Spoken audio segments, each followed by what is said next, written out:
जितना ये जो युद्ध है लंबा चलेगा उतने ज्यादा प्लेयर्स इन्वॉल्व होंगे। पहले महीने में आपने देखा था कि सिर्फ ईरान के साथ इजराइल और अमेरिका की भिड़ंत थी। अब आपने देखा यमन से हुतीज भी जुड़ गए हैं, हिजबुल्लाह के सामने भी स्थिति सामने दिख रही है।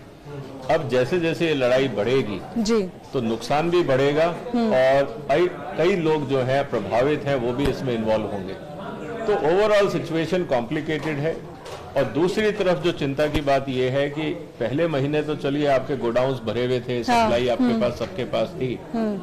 जैसे जैसे वक्त बीतेगा सप्लाई की सिचुएशन कॉम्प्लिकेटेड होगी, क्योंकि जितना आपकी खपत है उस हिसाब से आपकी सप्लाई नहीं है। और जब सप्लाई की शॉर्टेज है, अवेलेबिलिटी नहीं है, तो दोनों तरफ की चुनौतियां हैं। एक तो अवेलेबिलिटी नहीं है और दूसरा दाम बढ़ेंगे। तो दोनों तरफ से आपको चुनौतियां हैं।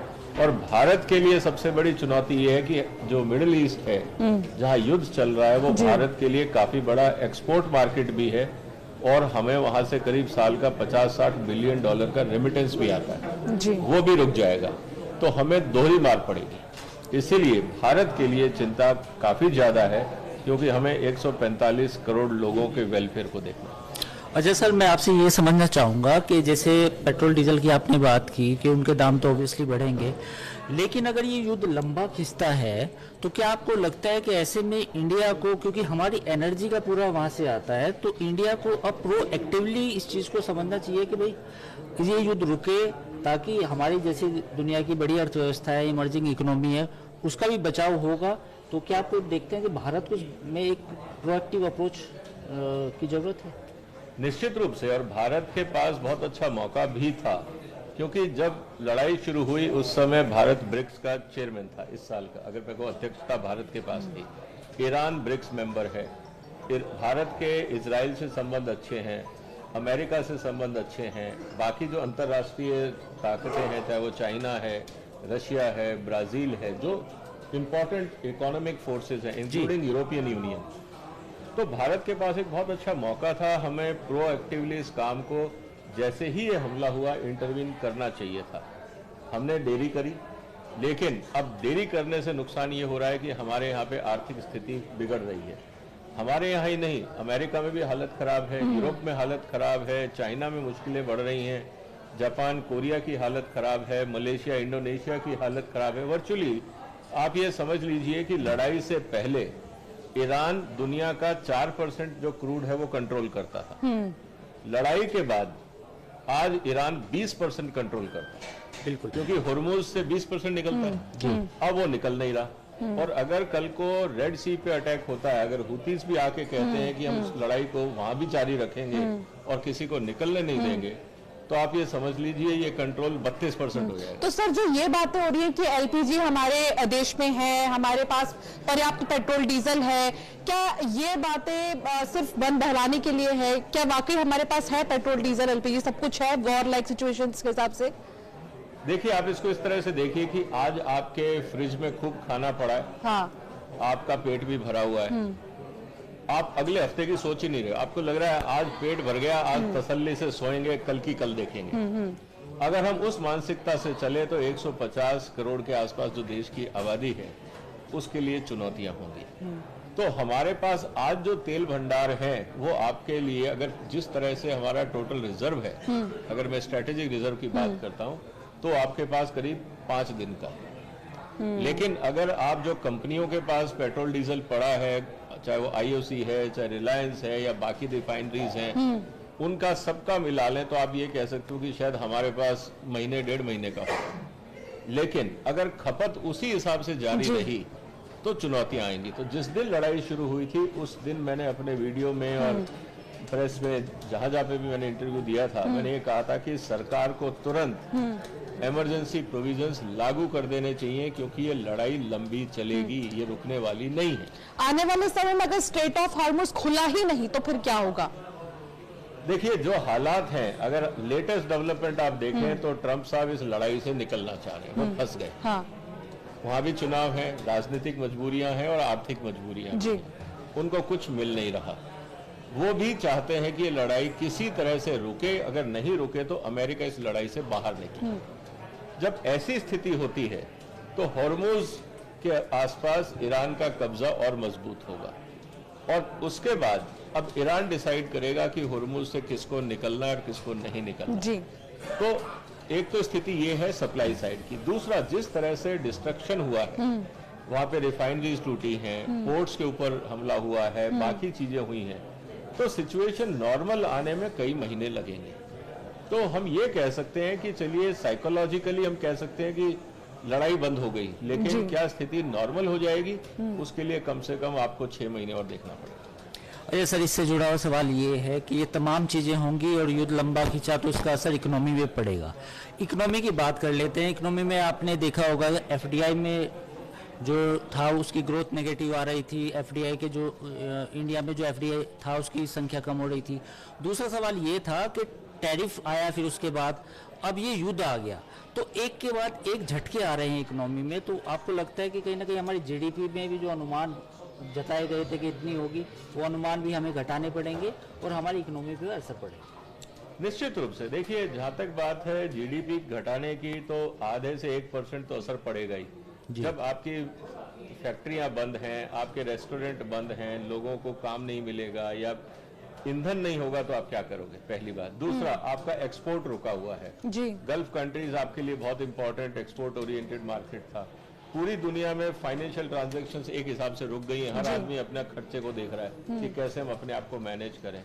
मेरा अंदाजन ये है कि जिस तरह से पेट्रोल के दाम बढ़े, फर्टिलाइजर के दाम बढ़े, जिस तरह से महंगाई बढ़ी, उससे जो कंजम्पशन घटेगी और उसका पूरा असर जो जीडीपी पे आएगा, तो मुझे लगता है कि भारत के ऊपर करीब 20 लाख से 25 लाख करोड़ का असर पड़ेगा।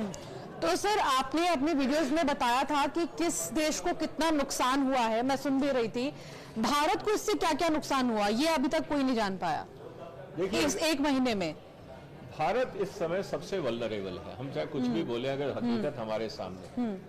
देखिए, हमारा 85% तेल बाहर से आता है। इसके अलावा जितने हमारे फर्टिलाइजर की रिक्वायरमेंट है, काफी हिस्सा बाहर से आता है। जी। हमारा फॉरेन रिजर्व्स के लिए जो रेमिटेंस आता है, वो बाहर से आता है। हमारा जो एक्सपोर्ट है कमोडिटीज का, ज्यादातर हम एक्सपोर्ट्स क्या कर रहे हैं, कमोडिटीज एक्सपोर्ट कर रहे हैं, वो बाहर से आ रहा है। और अगर क्रूड नहीं आता है, मान लीजिए हमारे पोर्ट्स पे रिफाइनरी है, रिलायंस की रिफाइनरी है, बाकी है, अगर उनको लगातार सप्लाई नहीं मिलती, तो क्रूड का एक्सपोर्ट भी कम होगा। आपका जब रुपी डिवेल्युएशन हो रहा है, एक महीने में करीब 4% रुपी डिवेल्यू हुआ है, जो एक साल में 3.5% होता है। अब होगा क्या कि जब आपका 1 रुपया रुपी डिवेल्यू होता है, तो भारत की अर्थव्यवस्था पे कम से कम 72,000 करोड़ रुपए का असर पड़ता है। तो कॉम्प्लिकेशंस बहुत है। प्लस आपके पास 140-45 करोड़ की आबादी है। इतनी ही आबादी पशुओं की है, उनको भी चारा चाहिए। तो कुल मिला के स्थिति कॉम्प्लिकेटेड है, क्योंकि बाकी देशों के साथ भी स्थिति है, लेकिन वहां आबादी कम है। सर, एक बात गुजारा कर लेंगे, लेकिन हमारे चुनौतियां बहुत तेजी से बढ़ेंगी। एक चीज और जो सामने आई है वो ये कि अंगोला से एलपीजी खरीदने की तैयारी हो रही है अब, ताकि खाड़ी देशों पर निर्भरता कम किया जा सके। तो आप इसे कैसे देख रहे हैं? अगर ये रास्ता अपनाया जाता है तो क्या स्टॉक बढ़ेगा आने वाले समय में? देखिए, ये रास्ता अब क्यों, हमेशा अपनाना चाहिए था। देखिए, म्यूचुअल फंड में आप लोग क्या सिखाते हैं फाइनेंशियल मार्केट में, कि किसी भी एक इक्विटी में आप 5% से ज्यादा नहीं डालें। पर्पस ये था कि अगर एक कंपनी डूबती है तो कम से कम पूरा पैसा ना डूबे। जब देश की बात आती है, तब हम प्लानिंग क्यों नहीं करते? एग्जैक्टली। अगर हमने ये सोच लिया होता कि हमें पूरी दुनिया से एलपीजी लेना है और कहीं से भी हम 10% से ज्यादा नहीं लेंगे, और आप लॉन्ग टर्म कॉन्ट्रैक्ट करते, नेगोशिएशन करते, क्योंकि आपको पता है कि आपको 12 महीने यही चाहिए। आप वहां, चाइना ने क्या किया, हम चाइना से क्यों नहीं सीखते? चाइना ने आज जाके पूरी दुनिया में जहां पे भी उनको तेल या गैस के भंडार मिले, उन्होंने उन सरकारों से वो खरीद लिए कि आप हमें जगह दे दो, हम खुद निकालेंगे, खुद ही मैनेज करेंगे, आपका पैसा आपको दे देंगे। हम लोग अभी भी व्यापारी की तरह बैठे रहे, खरीददारी के चलते रहे। तो कहीं ना कहीं हमारी प्लानिंग सही होनी चाहिए थी, बेहतर हो सकती थी। हम नहीं कर पाए, तो कम से कम हम ये देखते कि चाइना क्यों कर रहा है। जब हमारा, मैं आपको एक उदाहरण देता हूँ, 2015 में भारत का स्ट्रेटेजिक रिजर्व जो था, वो करीब 39 मिलियन बैरल का था। उस समय चाइना का स्ट्रेटेजिक रिजर्व था 200 मिलियन बैरल। जी। ठीक। आज 10 साल बाद हम वहीं के वहीं हैं। चाइना 400 मिलियन पे। क्या उनको समझ नहीं थी? तो कहने का मतलब ये है कि जब दुनिया में बदलाव हो रहा है, जब बाकी देश कुछ प्लान कर रहे हैं, आप उनसे सीख तो लो। अगर हम ये गलतफहमी में रहेंगे कि जो हो रहा है सब बढ़िया हो रहा है और हम विश्वगुरु बन गए, तो फिर भगवान कृष्ण को गीता कौन पढ़ाएगा? ठीक है सर, एक सवाल फिर ये आता है कि इसका भुगतान तो आम आदमी को करना पड़ेगा, जो महंगाई आएगी। बाजार की हम बात करें तो बाजार ये मान के चल चुका था पिछले 1-2 साल में, 1.5 साल में, कि महंगाई कुछ हद तक काबू में है। लेकिन अभी जो लड़ाई हुई है इसके बाद तो महंगाई और बढ़ने वाली है। प्लस ये भी बताइए कि जो बाजार का अब हाल है, और इवन बाकी एसेट क्लास की भी अगर हम बात करें, लोगों ने सोने का रुख किया, चांदी का रुख किया, और शेयर बाजार का ये हाल है। तो पहला तो सवाल ये कि क्या महंगाई बढ़ेगी, और वो बढ़ेगी तो क्या फिर ब्याज दरें भी बढ़ेंगी? दूसरी बात ये है कि बाजार को आप कहाँ देखते हैं इस पूरे माहौल में साल 2026 में? देखिए, कल ही मतलब आज का भी अगर आप मेरा वीडियो देखेंगे कि जो सेकंड महीने में मेरा जो फोरकास्ट है इस लड़ाई का, जी, मेरा ये कहना है कि पहले महीने में तो आपका जो कैपिटल था वो इस हिंदुस्तान से बाहर गया था, विदेशी फंड बाहर गए थे। ठीक, वो सिर्फ आप ये कह सकते हैं कि रिस्क मैनेजमेंट था फंड्स का। इस महीने से कंपनियां, अगर फोरकास्टिंग की बात हो, क्योंकि नया साल आएगा, एनुअल रिपोर्ट्स आएंगी, सब कुछ होगा, जो बड़ी कंपनियां, लिस्टेड कंपनियां, वो मार्केट को एड्रेस करेंगी। मुझे लगता है कि इस महीने जो आपको दिखेगा वो ये दिखेगा कि इस बार लोग अर्निंग को भी रिड्यूस करके बताएंगे कि इस बार हमारी अर्निंग कम होगी। जब अर्निंग रिडक्शन की घोषणाएं होंगी तो निश्चित रूप से जो शेयर वैल्यू है वो और गिरेगी। अभी तक पूरी दुनिया में अगर मैं अंदाज बताऊं तो करीब 5 से 6 ट्रिलियन डॉलर का मार्केट जो वैल्यूएशन है वो खत्म हो चुका है। अब रही भारत की स्थिति, जो आपने कही महंगाई की, एवरेज ये कहा जा रहा है कि अगर ये लड़ाई 1 महीना और चली तो दुनिया में महंगाई करीब 3 से 4% ऑन एन एवरेज इन्फ्लेशन बढ़ जाएगा। मैं पूरी एवरेज दुनिया की बात कर रहा हूँ। ठीक है। भारत में कहीं पे ज्यादा और कहीं पे कम भी हो सकता है। जी जी। अगर 4% बढ़ता है तो सेंट्रल बैंक्स के पास एक ही ऑप्शन है कि वो ब्याज दरें बढ़ाएं। जी। लेकिन आप समझिए कि अगर अमेरिका में आज ब्याज दर वहां पे अगर 2% है या 3% है या 4% है, जो नया बॉन्ड रेट अब निकलेंगे आपको 5 के आसपास दिखेगा, अगर उसमें आप समझिए कि 4% महंगाई है जी, आप अगर बॉन्ड रेट और बढ़ाने की कोशिश करते हो 6%, तो भारत से कितना कैपिटल बाहर चला जाएगा जी। क्योंकि end of the day America का sovereign bond will be more trustworthy than stock market of India. इसको हमें समझना पड़ेगा जी। दूसरी स्थिति जो हमारे सामने आएगी कि कैपिटल फ्लाइट तो होगा ही होगा जी। हमारे यहाँ जिस तरह से पूरी दुनिया में इन्फ्लेशन बढ़ेगा तो जो डिमांड है वो घटेगी। जब डिमांड घटेगी तो जो आपकी कंपनियों का कैपेसिटी यूटिलाइजेशन है वो घटेगा। जब कैपेसिटी यूटिलाइजेशन घटता है तो कॉस्ट ऑफ प्रोडक्शन बढ़ती है। जब कॉस्ट ऑफ प्रोडक्शन बढ़ेगी तो कंपनियों का मार्जिन घटेगा, और जब मार्जिन घटेगा तो पी रेशियो आपको इन्फ्लेटेड दिखेंगे, फिर मार्केट में सेल होगी। तो ये विशियस सर्कल है। और रही बात की मार्केट कहाँ तक दिखेगा, देखिए मैं स्पेकुलेशन तो करता नहीं, मैं फंडामेंटल की बात कर रहा हूँ।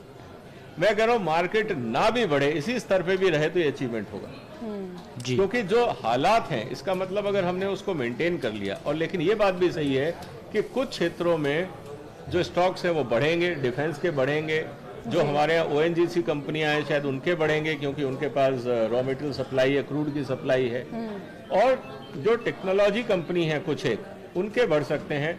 डिफेंसिव स्टॉक्स वो रहेंगे क्योंकि खपत रहेगी उनकी, लेकिन मार्जिन्स घटेंगे। तो ये स्थिति कॉम्प्लेक्स है जी। एक सवाल मैं एग्रीकल्चर सेक्टर को भी पूछना चाहूँगा, आप एक्सपर्ट भी रह चुके हैं, इवन अभी भी है, और बहुत अच्छे तरीके से समझते हैं एग्री सेक्टर को।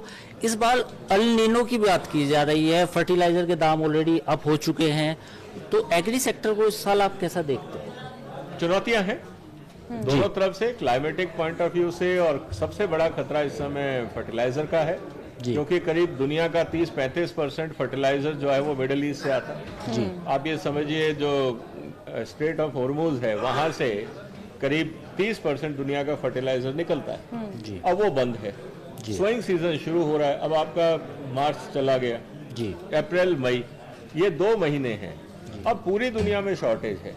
कई देशों में सोइंग शुरू हो गई है, हमारे यहाँ भी जून जुलाई में सोइंग शुरू हो जाएगी जी। उस स्थिति के अंदर अगर फर्टिलाइजर नहीं मिला तो चुनौतियां बढ़ेंगी। और ये कहा जाता है कि अगर 1 किलो फर्टिलाइजर कम मिलता है तो 2 किलो पैदावार कम होती है। तो जितना आपको फर्टिलाइजर चाहिए, मान लीजिए आपको 5 मिलियन टन फर्टिलाइजर कम मिला, तो आप ये रफ एस्टिमेट कर लीजिए कि 10 मिलियन टन जो आपका प्रोडक्शन है वो कम हो जाएगा। सर, एक खबर ये भी है कि ईरान ने हॉर्मुज से गुजरने वाले जहाजों पर टोल लगाने का फैसला लिया है, तो इससे क्या कोई प्रभाव नजर आएगा आने वाले समय में? निश्चित रूप से, अगर ईरान का तो पूरा ये है। और इसके पीछे उसका क्या आइडियोलॉजी है, क्या मतलब चाह रहा है ईरान? देखिए, ईरान के ऊपर पूरी दुनिया ने, अगर मैं ये कहूं कि जिस तरह से सैंक्शंस लगाए थे वो गलत था।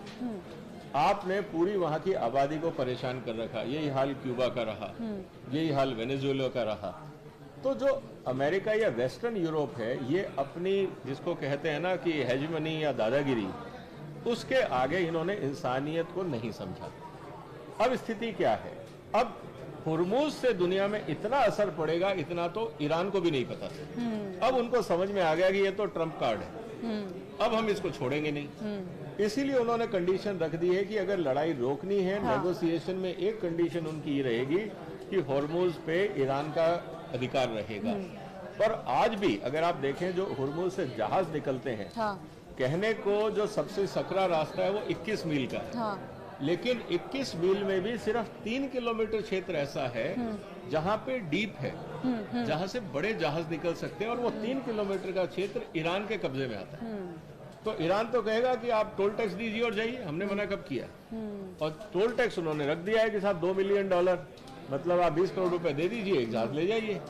अब अगर ये ऐसा होता है तो आप समझ लीजिए कि पूरी दुनिया में जितने जहाज वहां से निकलते हैं, करीब on an average 20 million barrel रोज का वहां से निकलना अगर है, तो उतना टोल टैक्स तो ईरान को बहुत बड़ा फाइनेंशियल गेन होगा। सर, ईरान और अमेरिका के बीच समझौते को लेकर बहुत सारी बातें सामने आ रही है, आपको क्या लगता है कि कहां पेच फंस रहा है?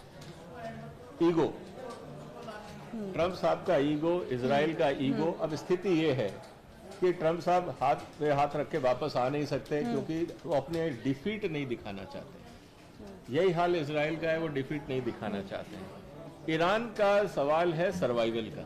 ईरान को पता है कि अगर हमने हथियार डाल दिए तो आज अमेरिका और इजराइल ने आक्रमण किया है, कल को सऊदी अरेबिया और जितने सुन्नी कंट्रीज हैं वो हमारे पे चढ़ जाएंगे, क्योंकि शिया सुन्नी का झगड़ा पिछले 1400 साल में नहीं निपटा, तो अब क्या निपटेगा? ये स्थिति हमारे सामने है। तो उनके एग्जिस्टेंस का सवाल है, तो वो तो लड़ेंगे आखिरी दम तक। लेकिन अब ट्रंप साहब को भी समझ में आ रहा है कि ये ईरान को हराना इतना आसान नहीं है। और मैं कई बार कह चुका हूं कि आप अफगानिस्तान में कुछ नहीं कर सके, आप इराक में कुछ नहीं कर सके, गाजा जैसी छोटी सी जगह जो total area 10 kilometre by 45 kilometre का है, 2 साल आपको लग गए वहां से अपने बंधकों को छुड़ाने में, और वो तब भी नहीं कर पाए, आपको समझौता करना पड़ा। अब इतने बड़े ईरान में आप वहां घुस के क्या निकालोगे और घुसोगे कैसे? तो ट्रंप साहब को ये बात देर में समझ आ रही है, लेकिन धीरे धीरे समझ आ रही है कि ये फंस गए हैं। और कोशिश ये रहेगी कि कोई रेस्पेक्टेबल एग्जिट रास्ता निकले। इज्जत बचा के भागने वाली बात है। अब वो इज्जत बचाने का रास्ता क्या है, अब उनको ये समझ में नहीं आया। और ईरान को मौका मिल गया है कि अब मैं पीछे नहीं हटूंगा, क्योंकि अब मुझे दुनिया में अपनी जगह बनाने का पूरा मौका मिल गया। तो ये स्थितियां हैं, मुश्किल है, लेकिन ठीक है सबके सामने। जी, एक एनालिसिस है कि अमेरिकन जो रडार लगे हैं खाड़ी देशों में, वहाँ पर उनमें जो रेयर अर्थ मटेरियल की जो मैग्नेट्स लगी है वो मेड इन चाइना है। दूसरी तरफ जो ईरान मिसाइल डालता है तो वो जो जीपीएस है वो भी चाइनीज जीपीएस है। तो आपको लगता नहीं कि इस पूरी लड़ाई में चीन जो है असली विजेता तो चीन है? निश्चित रूप से। देखिए क्या है कि कोई भी देश आज की तारीख में, जब हमारे यहाँ पे भी ऑपरेशन सिंदूर हुआ था तो हमने टेक्नोलॉजी इजराइल से भी ली थी जी, हमारे पास राफेल फ्रांस के भी थे जी, हमारे पास अपनी इन हाउस टेक्नोलॉजीज भी थी जी। तो आज टेक्नोलॉजी के मामले में इंटरकनेक्टिविटी है। जब मुझे पता है कि जीपीएस, जैसे हमारे यहाँ पे कारगिल के समय में अमेरिका ने जीपीएस के सिग्नल देने से मना कर दिया था। अब ऐसी स्थिति के अंदर अमेरिका पे कौन भरोसा करेगा? तो दुनिया एक दूसरे से सीखती है। ईरान ने देखा अमेरिका किस तरह से दादागिरी कर सकता है या सिचुएशन पे धोखा दे सकता है, तो उन्होंने अपना पूरा सिस्टम चाइनीज और रशिया के ऊपर डिपेंडेंट कर दिया। चाइना का इंटरेस्ट है कि अमेरिका थके और लड़ाई लंबी चले, क्योंकि जितनी लड़ाई लंबी चलेगी उतना अमेरिका आर्थिक रूप से और सामरिक रूप से कमजोर होगा। अभी मैं एक और वीडियो बना रहा हूं जिसमें ये कि जितने हथियार इनके पास हैं, अब कितने दिन का जखीरा बच गया। अब वो स्थिति ये लग रही है कि ये महीना होते होते मुझे नहीं लगता इनके पास हथियार बचेंगे। अब जब आपके पास हथियार ही नहीं बचे, और मजे की बात क्या है कि जितने हथियार इन्होंने 4 साल में प्रोड्यूस किए थे वो 2 दिन में लगा दिए। टॉम हॉक का भी उसमें जिक्र है। तो अब स्थिति ये है कि अगर इनको अब चाइना से लड़ाई करनी पड़ेगी, मान लीजिए ताइवान को लेकर, तो अमेरिका को 10 साल पहले हथियार प्रोडक्शन करने पड़ेंगे। तो इसका मतलब लड़ाई 10 साल के लिए टल गई। तो आपको लगता है सर 2026 में ताइवान चीन के हिस्से में चला जाएगा? देखिए, चाइना को भी पता आपकी है। कोई प्रेडिक्शन है सर, भविष्यवाणी? जैसे आजकल यूट्यूब पे प्रोफेसर जियांग है और बहुत सारे लोग हैं, उन्होंने भविष्य, आप करना चाहेंगे कि ताइवान का क्या होने वाला है? नहीं, मुझे नहीं लगता। देखिए, ताइवान के साथ अटैक करके लाने से कोई फायदा नहीं है। अमेरिका भी देखो, थोड़ा बहुत जो भी हथियार है वो चाइना का भी नुकसान होगा, ताइवान का भी होगा। हांगकांग भी लिया था चाइना ने, बाकी जगह भी उन्होंने काम किया। लेकिन मुझे ये लगता है कि चाइना ने अपनी गलतियों से सीखा है। वो ताइवान को धीरे धीरे आर्थिक रूप से अपनी तरफ खींचेंगे और ये कह देंगे कि ठीक है, आप मेन लैंड के पार्ट हो जाओ, लेकिन ऑटोनोमस रीजन रहो। सर, कहने का मतलब ये है, वो ये कहेंगे जैसे हांगकांग हुआ, कि आप पार्ट ऑफ चाइना हो बट यू आर ऑटोनोमस। यही अप्रोच मुझे लगता है वो ताइवान में अपनाएंगे। कब्जा करने की मुझे नहीं लगता कि कोई जरूरत भी है। खर्ग द्वीप को लेकर आपका क्या कहना है, जिसके पीछे ट्रंप पड़े हुए हैं, अब उसकी धमकी दे रहे हैं ईरान को, इस पर कब्जा कर लेंगे? देखिए, वो बहुत ही इलॉजिकल डिसीजन है, क्योंकि ट्रंप को ये पता है कि खर्ग द्वीप में अपना प्रोडक्शन नहीं है। जो खर्ग द्वीप है वो एक, आप कह सकते हो, डिलीवरी सेंटर, प्लेटफॉर्म है। वहां पे ऑयल नहीं है, वहां पे इंफ्रास्ट्रक्चर है। आप उस इंफ्रास्ट्रक्चर को अगर तोड़ते हो तो पहली बात तो ईरान ने बोल दिया है कि साहब हम भी रिटेलिएट करेंगे। तो अगर ईरान का तेल नहीं आया बाजार में, जबकि 90% ईरान का डिस्पैच वहां से होता है, तो दुनिया में और कमी होगी। और ईरान ने अगर बाकी जो पोर्ट रिफाइनरीज और पोर्ट इंफ्रास्ट्रक्चर हैं बाकी देशों के, वो तोड़ दिए तो और मुश्किल हो जाएगी। तो रिपेयरिंग में आपको 2-4 साल लग जाएंगे।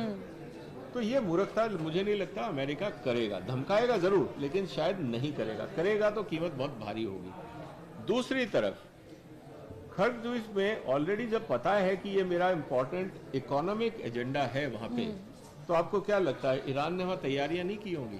छोटा सा आइलैंड है, उसके चारों तरफ उन्होंने ऑलरेडी माइंस बिछा दी होंगी, और जितने भी वहां पे इंफ्रास्ट्रक्चर या बिल्डिंग्स हैं या सुरंगें बनाई होंगी, सब जगह उन्होंने पहले से ही अपने फौजी तैयार रखे होंगे।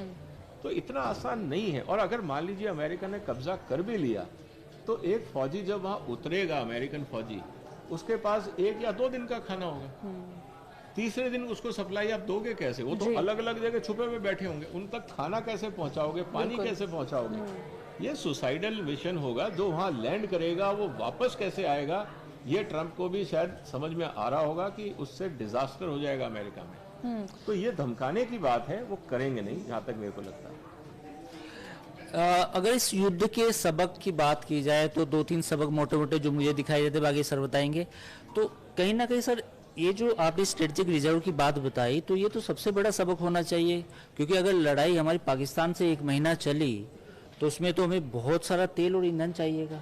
और अगर हमारी लड़ाई कल किसी और कंट्री से हुई, बाई चांस चीन से हुई, तब भी हमें स्ट्रेटेजिक रिजर्व बनाना चाहिए। तो क्या आप ये, मतलब आपका सुझाव, 3 ऐसे सुझाव जो आप देना चाहेंगे सरकार को या जनता को जागरूक करना चाहेंगे? देखिए, मैंने इस पे बहुत डिटेल्ड वीडियो बनाया है कि ईरान वॉर से भारत की कमजोरियां भी उजागर हुई जी। मेरे YouTube चैनल पे आप देख सकते हैं। वहां मैंने कुछ बातों का जिक्र किया है कि 85% तेल हम आयात कर रहे हैं, मतलब कि इस समय हम क्रूड की बात कर रहे हैं जी।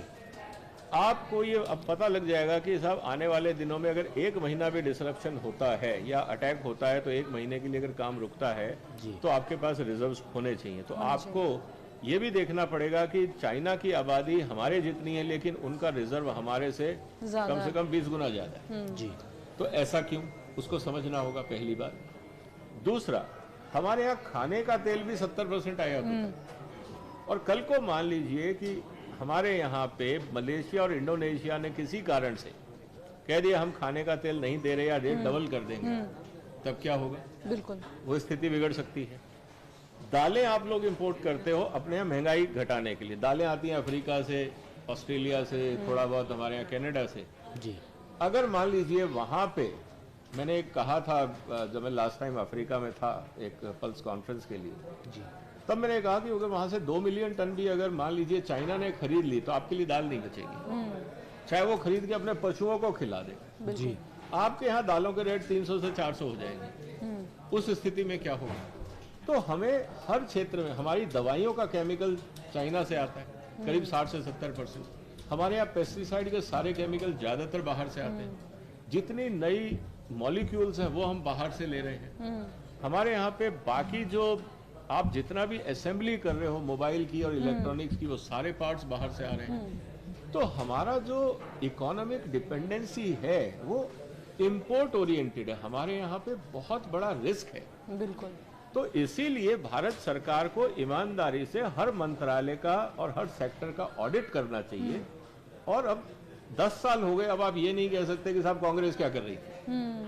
अब आपको जिम्मेवारी लेनी पड़ेगी, अब ये टाल नहीं सकते। और अब अगर गलतियां होती हैं तो उसका पूरा का पूरा अकाउंटेबिलिटी रूलिंग सरकार की होगी, आप किसी और पे दोष नहीं दे सकते।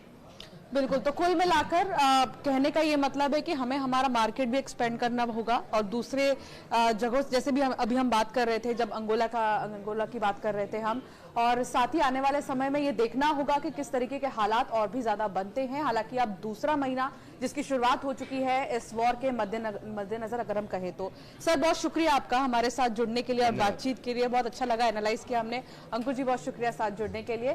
फिलहाल इतना ही।